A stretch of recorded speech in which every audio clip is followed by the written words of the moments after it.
Welcome back to my YouTube channel the ink study. आज के इस वीडियो में हम लोग कवर करेंगे कि इनकॉर्पोरेशन क्या होता है। हम लोगों ने इससे पहले ऑलरेडी प्रमोशन को कवर कर चुके हैं।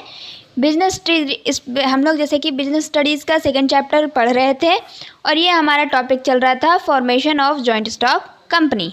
इसमें हम लोग उसके बाद कवर करेंगे स्टेप्स ऑफ इनकॉर्पोरेशन। तो हम लोग अपनी वीडियो को स्टार्ट करते हैं। सबसे पहले इनकॉर्पोरेशन स्टेज, इसमें क्या होता है, ठीक है। जैसे कि फर्स्ट स्टेज में हम लोग ने क्या देखा था, प्रमोशन में एक बिजनेस का आइडिया आने से लेके उसके लिए क्या क्या रिसोर्सेज की ज़रूरत है, किस किस स्पेशलिस्ट को हम लोग वहाँ पे हायर कर रहे हैं, सब कुछ हम लोग ने कर लिया था। इस स्टेज पे क्या करना है हम लोग को, incorporation of a company is the second stage in the formation of a company. Incorporation refers to the registration of the company under Companies Act 1956। क्या बोलता है कि इनकॉर्पोरेशन का मतलब बस इतना है कि कंपनी अब रजिस्टर्ड हो जाएगी कौन से एक्ट के अंदर, अंडर 1956 के अंदर, ठीक है।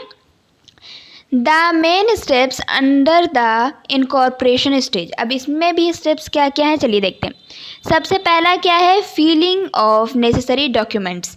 जो हमारे नेसेसरी डॉक्यूमेंट्स होते हैं उन सारी चीज़ों को फिल करना और अप्रूव करवाना। Once the registrar approves of the name, the following documents have to be submitted with the registrar. जैसे कि हम लोग जानते हैं कि रजिस्ट्रार को नाम देना पड़ता है, फिर वो सर्च करता है कि कहीं इस नाम की कोई और कंपनी तो नहीं है। जब उस नाम की कोई और कंपनी नहीं रहती है तब वो नाम को इशू कर देता है, ठीक है। बोलता है ठीक, चल ये नाम सही है। अब जब नाम हमारा क्लियर हो गया तब हम लोग अपना पेपर बनवाते हैं, मेमोरेंडम ऑफ एसोसिएशन। इसके ऊपर हम लोग एक पूरी वीडियो बनाएंगे, इसलिए यहाँ पे इसको नहीं समझाते हैं। Article of association, statement of authority capital, ठीक है। A list of directors with their name, address, occupation and age। क्या बोलता है कि है ना, एक लिस्ट बनेगा पूरा जिसमें कि डायरेक्टर्स क्या हैं, कौन कौन है, उनके नाम, उनका पूरा एड्रेस और वो क्या करते हैं, उनकी उम्र क्या है, सब कुछ लिखा हुआ होना चाहिए। Next, the written consent of the directors to act as directors. उसमें लिखा हुआ रहेगा कि डायरेक्टर्स वहाँ पे किस कंसेंट से हैं। फिर notice of the address of the registered office of the company. जो हमारी कंपनी का जो एड्रेस है रजिस्टर, वो भी लिखा होना चाहिए, पूरा एड्रेस होना चाहिए कि हमारी कंपनी की ऑफिस कहाँ रहेगी, ठीक है। A statutory declaration stating that all the formality related to the formation of the company are duly completed। और साथ में ये भी लिख के हम देंगे कि हम डिक्लेयर करते हैं कि जो भी सारी फॉर्मेलिटीज़ होती है एक कंपनी को इनकॉर्पोरेट करने के लिए वो सारी हम लोगों ने पूरी कर दी है। तो ये हमारा फर्स्ट कंप्लीट हो जाएगा। नेक्स्ट होता है हमारा पेमेंट ऑफ फीस। जब भी हम लोग अपनी कंपनी को रजिस्ट्रेशन कराने जाएंगे तो रजिस्ट्रार को हम लोग को फ़ी भी पे करना पड़ेगा। और वो फ़ी किस रेशियो में होगा, मतलब जैसा हम लोग का कंपनी का ऑथराइज्ड कैपिटल होगा उस हिसाब से ही वो रजिस्ट्रेशन फ़ीस लगेगी, ठीक है। Along with the filing of the above documents the prescribed fees of registration also have to be deposit. Fees भी डिपॉजिट करना होगा। The amount of registration fees depends on the amount of the authorised capital. जैसा authorised capital होगा वैसे ही आपको fees पे करना पड़ेगा।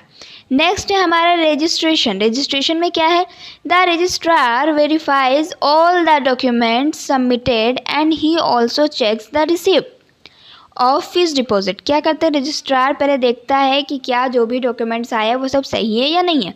अगर सही होता है तब वो उसमें, और फिर साथ में क्या चेक करता है, जो हमारा फी रिसिप्ट है वो ऑथराइज्ड कैपिटल के हिसाब से है या नहीं है। If he is satisfied with the validity and authenticity of the document submitted, then the registrar enter the name of the company in his register। जैसे ही उसको लगा कि हाँ सब कुछ सही है, बस आपका कंपनी का रजिस्ट्रेशन हो गया, वो रजिस्टर में आपका नाम भी ऐड कर देगा। उसके बाद वो देगा certificate of incorporation after entering the name of the company in the registrar issue a certificate of incorporation.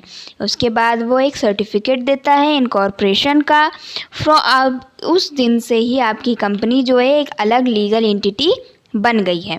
From this date onward the company is considered as a separate legal entity. समझे? ये हमारा specimen है जिसमें हमारा है कि हमारा certificate of incorporation देखने में कैसा लगता है। इस टाइप का इनकॉर्पोरेशन का सर्टिफिकेट होता है जिसमें कंपनी का नाम वगैरह सब लिखा हुआ रहता है। सो आई होप आपको ये वीडियो समझ में आई होगी। Thank you, keep watching and do subscribe my YouTube channel the ink study. Thank you.